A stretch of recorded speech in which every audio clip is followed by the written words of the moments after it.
ජීවමාන වූ යේසුස් ක්‍රිස්තුස් වහන්සේගේ නාමයෙන් අද දවසේ මා ඔබට සුබ ප්‍රාර්ථනා කරනවා. ස්වාමින් වහන්සේගේ ප්‍රීතිය සතුට සමාදානය සමග දෙවියන් වහන්සේගේ සියලුම ආශිර්වාද පිරුණු දවසක් වේවා කියලා. ආමෙන්. ප්‍රේමවන්ත අපි දේවාකට හැමෝම රෝම 8:17 තවද දරුවෝ නම් උරුමකාරයෝය. දෙවියන් වහන්සේගේ උරුමකාරයෝය. ක්‍රිස්තුස් වහන්සේ හා සමග හවුල් උරුමකාරයෝය. උන්වහන්සේ හා සමග මහිමය ලබන පිණිස උන්වහන්සේ සමග දුක් විඳිමු නම් මෙසේ වන්නේය. ආමෙන්. ප්‍රේමවන්ත අපි මේකට මාතෘකාවක් යොදා ගනිමු. අප දෙවියන් වහන්සේගේ දරුවෝ ලෙස උරුමය ලබමු. අපි දෙවියන් වහන්සේගේ දරුවෝ ලෙස උරුමය ලබමු. ආමෙන්. දැන් ප්‍රේමවන්තයන් මේ පදේ අපි ඉහළ පදේම අපි බලද්දිත් අපි දකිනවා ස්වාමින් වහන්සේගේ ආත්මය විසින් ගෙන යන අය දෙවියන් වහන්සේගේ දරුවෝ බව පුත්‍රය බව ප්‍රකාශ කරනවා.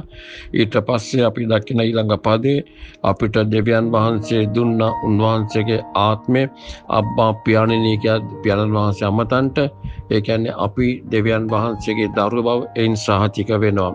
දැන් දෙවියන් වහන්සේගේ දරුවෝ කියලා සහතිකය ලබා ගත්තාට මදි අපිට යම්කිසි වරප්‍රසාදයක් තිබෙන්න ඕනේ. ඒ කියන්නේ ඇත්ත අපිට මොකක් කර වරප්‍රසාදයක් තියෙද? මොකක්ද වරප්‍රසාදය? 17 වෙනි පදයක ලස්සනට කියනවා දරුවෝ නම් උරුමකාරයෝය. කරුමකාරයෝ නෙවෙයි උරුමකාරයෝ. දැන් බොහෝ දෙමාපිය සමහර විට දරුවන්ට කියන මහා කරුමකාරයෝ මොනවට පුදුරද දන්නේ නැහැ. අන්න එහෙම කියනවා සමහර දෙමාපිය දරුවන්ට.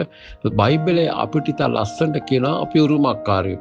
ඒ කියන්නේ කරුමකාරයෝ කියන වචනේ අපිට අයිති නැහැ. අපි කරුමෙට අයිති දරුවෝ නොවේ. ඒක තාම පැහැදිලි දැන් අපිට උරුමකාරයෝ. ඒකට කියනවා දෙවියන් වහන්සේගේ උරුමකාරයෝ. දරුවෝ නම් උරුමකාරයෝ කාගේද? දෙවියන් වහන්සේගේ. දෙවියන් වහන්සේ සතු සියල්ලටම උරුමය කියන්ට ඉන්නේ දේවදරුවෝ. දෙවියන් වහන්සේගේ උරුමකාරයෝ. දැන් පැහැදිලි කොච්චර ලස්සන දෙයක. ඒ කියන්නේ අපි හිතමු යම් කිසි ධනවතෙක් ඉන්නවා. එයා ඇවිල්ලා අපි හිතමු සිරිපාල කියලා. හරිද? අපි එහෙම හිතමුකෝ. එතකොට අපි හඳුන්වන්නේ කොහොමද යම් කිසි දරුවෙක්ව? එයා වස්තුකාරයා ගැන අපි කියලා මේ සිරිපාලගේ උරුමකාරයා. අතර සිරිපාලගේ එකෙන් අදහස් කරනවා සිරිපාලගේ වස්තුවට මෙයා තමයි අයිතිකාරයා කියලා. උරුමය කියන්නේ ඉන්න තැනත්තා කියලා. දැන් මෙතන මේ කියන වචනේ තේරුම ගන්නකො මහා බරපතල වචනයක්නේ. දෙවියන් වහන්සේගේ උරුමකාරයෝ. දෙවියන් වහන්සේගේ.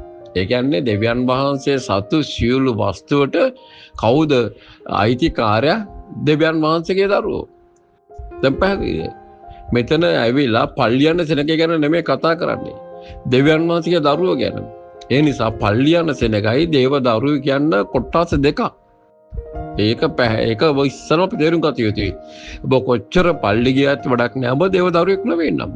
ඔබ දේව දරුවෙක් වෙන්න ඕනේ. ඉතින් දේව දරුවෙක් වෙන්න නම් අපි 14 15 16 පද කියනකොට පෙන්නනවා දෙවියන් වහන්සේගේ ආත්මය ඔබ හසුරවලා දේව ආත්මයෙන් ඔබ ගෙනියන්න ඕනේ.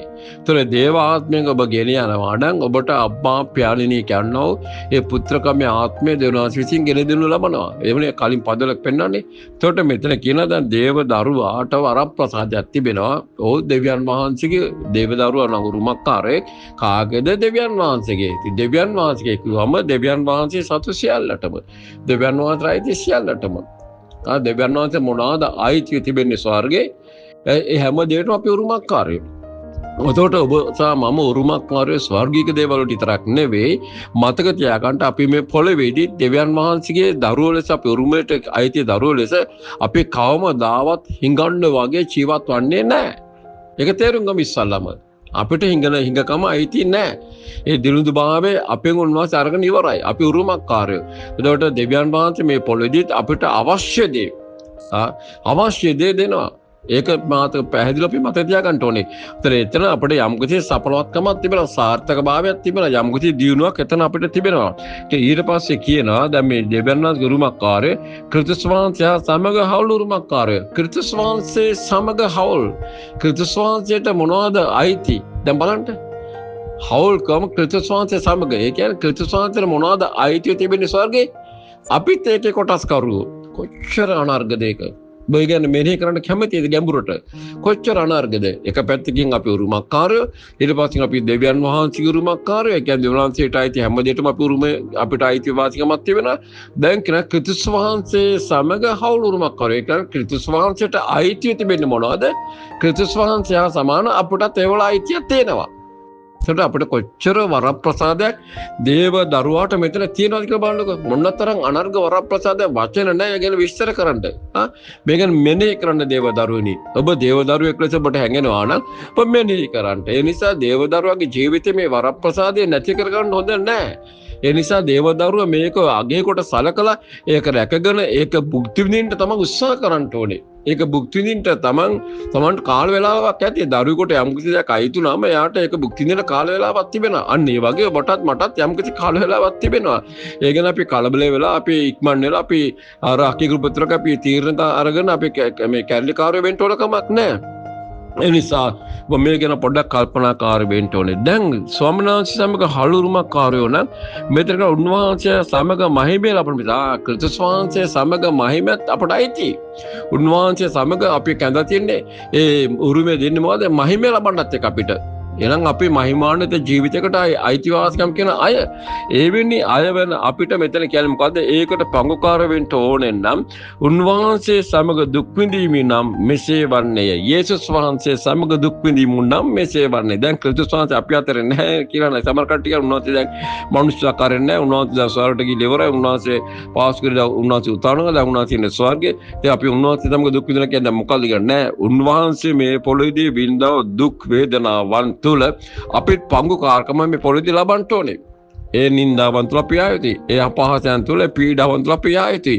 ක්‍රිස්තුස් වහන්සේගේ නාම නිසා අපිට එන සෑම කෙනෙහිලිකම් වලට අපි උනන්දුවෙන් ඉවසීමෙන් ප්‍රේතයෙන් උත මුණ දෙන්න මුණ දික් කරගන්න නැතුව කේන්ති ගන්න නැතුව. ඒකයි මෙතන උන්වහන්සේ සමග දුක් විඳිනවා කියලා කියන්නේ. ඒතර උන්වහන්සේ සමග දුක් විඳිනවා නම් අපිට මෙතන කියන අපිට තියෙන ඒක තමයිලු වරප්‍රසාදයට ලැබෙන තියෙන එකම මාර්ගය. එනම් දාන ධර්ම දීලා නෙවෙයි. තේනද? ඔබ ඉඩ කඩන් දීලා නෙවෙයි. වතු පිටි දීලා ඔබගේ වෙන මොන හරි දීලා නෙවෙයි. මොකද්ද වරප්‍රසාදයේ ක්‍රිස්තුස් වහන්සේ සමග දුක් විඳිනවා නම් මෙසේ වන්නේ. අන්න අතර බලන්න අවුරුමය දෙවන් වහන්සේගේ උරුමකාරය ක්‍රිස්තුස් වහන්සේ සමග හාලුරුමකාරය. අතර ක්‍රිස්තුස් වහන්සේ සමග හාලුරුමේ කියන්නේ උන්වහන්සේට තියෙන දේවල් අපිටත් අයිති, දෙවනන්සේට තියෙන දේ අපිටත් අයිති. එතකොට එතන මෙතන කියනවා අපි මහිමය ලබන්නේ අපි කැඳවා තිබෙනවා. ඒක තමයි දරුවාට තියෙන උරුමේ වරප්‍රසාදය. ඊට පස්සේ කියන එහෙම වෙන්නේ කොහොමද?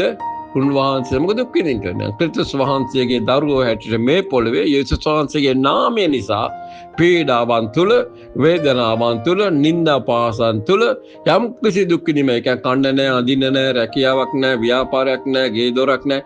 ඒක නෙවෙයි. ඒවා ලෝකෙ මිනිසුන්ගේ දුක්. ක්‍රිස්තුස් වහන්සේගේ නාමය නිසා යම් කෙනෙක් ඔබ නිරපහරිනා යා රැකියා කරන ස්ථානයේ ඔබගේ දරුවෝ ඉස්කෝලේට ගන්න නැත්නම් ඒ ක්‍රිස්තුස් නිසා එවැනි දුක් විඳින අයට බයිබලයේ කියනවා ඒ අය මහිමය ලබන්නලා ඒගොල්ලෝ තමයි උරුමය ලැබෙන්න යන්නේ. ඒ නිසා ඔබ ක්‍රිස්තුස් වහන්සේ නිසා දුක් විඳින කෙනෙක් හැටියට ඔබ ස්ථීර කරගන්නට ඒකෙන් පලාදුවන්න එපා. ඔබ දේව දරුවෙක්.